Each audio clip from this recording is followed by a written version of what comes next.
اگر تم موت کی رفتار کو دیکھ لیتے تو یقیناً تم امیدوں اور امنگوں سے نفرت کرتے اور ہرگز ان میں مغرور نہ ہوتے۔ اے لوگو، تم کس دنیا پر فخر کرتے ہو جہاں بہترین مشروب مکھی کا تھوک یعنی شہد اور بہترین کپڑا کیڑے کا تھوک یعنی ریشم ہے۔ جنت میں مومن کا زیور وہاں تک ہوگا جہاں تک وضو کا پانی پہنچتا ہے۔ تم میں سے جب کوئی جنازہ دیکھے اور اس کے ساتھ نہ جا سکے تو اس وقت تک کھڑا رہے جب تک وہ آگے نہ بڑھ جائے۔ عقل مند وہ ہے جو گناہوں سے نفرت کرنے والا اور پرہیزگار ہے۔ دعا ایماندار کا ہتھیار، دین کا ستون اور زمین و آسمان کا نور ہے۔ تم مریض کے پاس جاؤ تو اس سے اپنے لیے دعا کراؤ، بے شک ان کی دعا فرشتوں کی دعا جیسی ہے۔ گانے سے دل میں نفاق پیدا ہوتا ہے، جس طرح پانی سے کھیتی اگتی ہے۔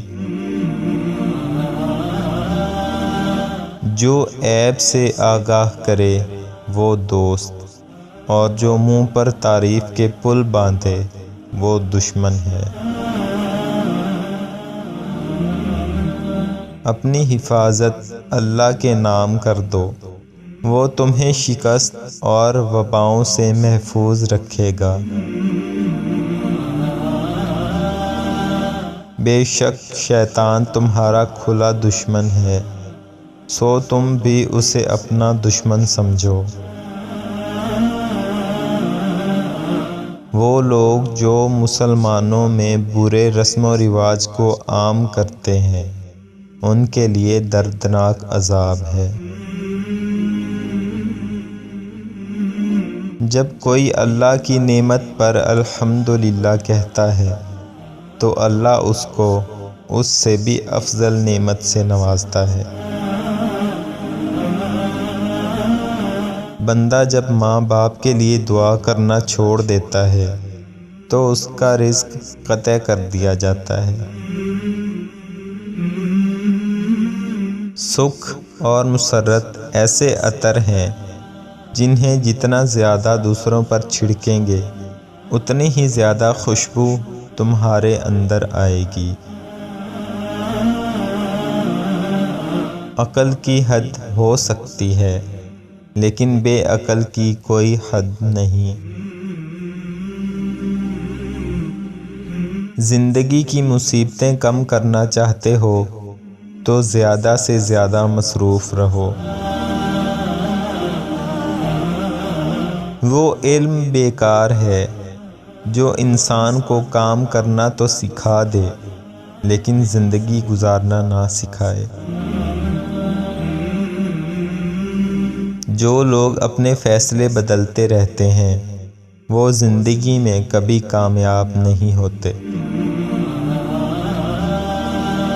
نام کے لیے کام نہیں کرنا چاہیے، کام کرو گے نام ہو ہی جائے گا۔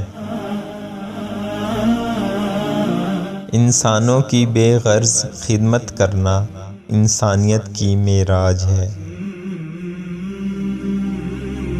بدگمانی تمام فائدوں کو ختم کر دیتی ہے۔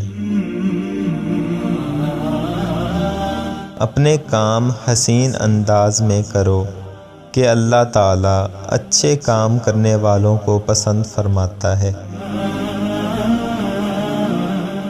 قابلیت اور کامیابی سکے کے دو رخ ہیں، اس لیے کامیابی کے پیچھے نہ دوڑو، قابل بنو، کامیابی تمہارے پیچھے دوڑے گی۔ جس نے بد مذہب کی تعظیم کی تو اس نے اسلام کو ڈھانے میں مدد کی۔ ایمان اور شراب کی عادت دونوں ایک مرد کے سینے میں جمع نہیں ہو سکتے۔ تعجب ہے اس شخص پر جو دنیا کو فانی جانتا ہے اور اس کی رغبت بھی کرتا ہے۔ تم میں اچھا وہ ہے جس سے بھلائی کی امید ہو اور اس کی شرارت سے لوگ محفوظ ہوں۔ کھانا کھا کر اللہ کا شکر ادا کرنے والا ایسا ہے جیسے روزہ رکھ کر صبر کرنے والا۔ جب 3 شخص ساتھ میں بیٹھے ہیں تو 2 شخص کان میں بات نہ کریں، اس سے تیسرے کو تکلیف ہوگی۔ اللہ کو راضی کرو اس کے احکام پر عمل کر کے، رسول کو راضی کرو ان کی اطاعت سے، اور مخلوق کو راضی کرو ان کے حقوق ادا کر کے۔ جو شخص تمہاری نگاہوں سے تمہاری ضرورت کو سمجھ نہیں سکتا، اسے کچھ کہہ کر خود کو شرمندہ نہ کرو۔